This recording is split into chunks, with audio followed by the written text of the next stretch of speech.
Ration கடைக்கு போகிறீங்களா? இனி கையில் பணம் கொண்டு போகணுன்ற அவசியமே இருக்காது. உங்கள் ஸ்மார்ட் ஃபோன் ஒன்று போதும். தமிழ்நாடு அரசு ஒரு அதிரடியான திட்டத்தை அறிவிச்சிருக்கு. அடுத்த ஒரு வருஷத்துக்குள்ள தமிழ்நாட்டில் இருக்கிற எல்லா கடையிலையுமே UPI மூலமாக பணம் செலுத்துகிற வசதி வரப்போகுது. இப்போ வெறும் 10,000 கடைகளில் மட்டும் இருக்கிற இந்த டிஜிட்டல் பரிவர்த்தனை இனி அனைத்து ரேஷன் கடைகளுக்கும் விரிவுபடுத்தப்பட உள்ளது. இதனால் வாடிக்கையாளர்கள் ரொம்ப எளிதாகவும் பாதுகாப்பாகவும் பணத்தை செலுத்த முடியும். மேலும் ஊழியர்கள்லாம் கையாடல் போன்ற சம்பவங்களில் ஈடுபடுவதை தடுப்பதோடு வெளிப்படைத்தன்மையும் செயல்படுத்த முடியும்னு அரசு தீர்மானிச்சிருக்கு. இதற்காக ஒவ்வொரு கடைக்குமே ரூபாய் 2,000 செலவில் POS கருவி, ஸ்கேனர், தானியங்கி பில்லிங் மிஷின் இதெல்லாமே கொடுத்து கடைகளை நவீனமயமாக்கிறதுக்காக அரசு திட்டமிட்டு வருது. ஏற்கனவே 10,000க்கும் மேற்பட்ட கடைகள் ISO 91 தரச்சான்றிதழும், 2,000 கடைகள் சேமிப்பு பாதுகாப்புக்கான ISO 28 சான்றிதழும் தமிழ்நாடு அரசால் வழங்கப்பட்டுள்ளது. இந்த வரிசையில் தற்போது UPI வசதியும் சேரப்போகுது. இது மட்டுமில்ல, இளைஞர்களுக்கு ஒரு நல்ல செய்தி.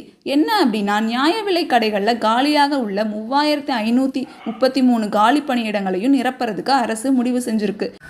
மொத்தத்தில் டிஜிட்டல் பரிவர்த்தனை, நலத்திட்டங்கள், வேலைவாய்ப்புன்னு தமிழ்நாடு ஒரு புதிய பாதையிலேயே பயணிக்குதுன்னு சொல்லலாம். இந்த மாதிரி நியூஸ்லாம் உங்களுக்கு அப்பப்போ தெரிஞ்சுக்கணும் அப்படின்னா மறக்காமல் நம்ம சேனலை சப்ஸ்கிரைப் பண்ணிக்கோங்க.